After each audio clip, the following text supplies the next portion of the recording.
పిల్లలు, ఈరోజు నేను మీకు చెప్పబోయే కథ పుట్టగొడుగు కింద. ఒకరోజు ఓ చీమ వర్షంలో చిక్కుకుంది. ఎక్కడ తలదాచుకోవాలి అనుకుంది. అప్పుడు దానికి ఎదురుగా ఓ పుట్టగొడుగు కనిపించింది. చెట్టుక్కున పరిగెత్తి దాని కింద దూరింది. వాన ఎప్పుడు తగ్గుతుందా అని ఎదురు చూస్తూ కూర్చుంది. ఒక సీతాకోక చిలుక తడిసిపోయి మెల్లగా అక్కడికి చేరుకుంది.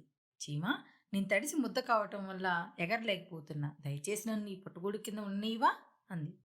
నాకే ఇరుగ్గా ఉంది, ఇంకా నీకు చోటెక్కడిది అంది చీమ.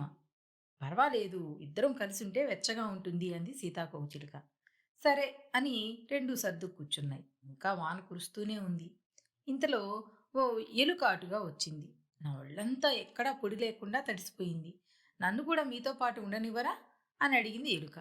కానీ చోట్లేదు కదా, కొంచెం జరగండి. అవి రెండు కొంచెం జరిగి ఎలుకకు చోటిచ్చాయి.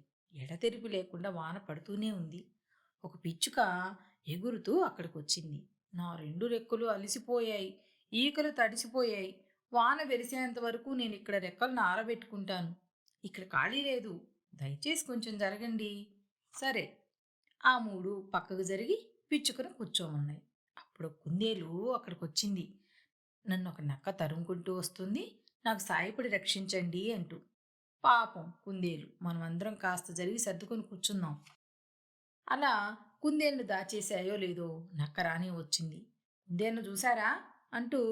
లేదు. నక్క దగ్గరగా వచ్చి వాసన చూసింది. ఇక్కడే ఎక్కడో నక్కి దాక్కోలేదు కదా. ఇక్కడ ఇక్కడ చోటే లేదు కదా. తోక ఊపుకుంటూ నక్క వెళ్ళిపోయింది. ఇంతలో వాన వెలిసింది. మబ్బుల చాటు నుండి సూర్యుడు బయటకొచ్చాడు. అన్నీ పుట్టగొడుగు కింద నుండి యువతలకు వచ్చాయి. ఒక్క క్షణం గాలి పీల్చుకొని చీమ ఇలా అంది. ఇది వింతగా లేదు. మొదట నాకు మాత్రమే సరిపోయే చోట్లో అందరం ఎలా కూర్చోగలిగాము?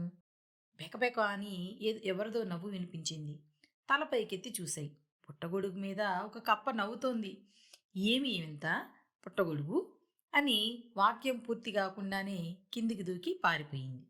ఆ పుట్టగొడుగు వైపు చూసిన వాటికి మొదట చీమ పట్టేంత స్థలమే తమ ఐదుగురికి ఎలా సరిపోయిందో అర్థమైంది. మీకు అర్థమైందా పిల్లలు?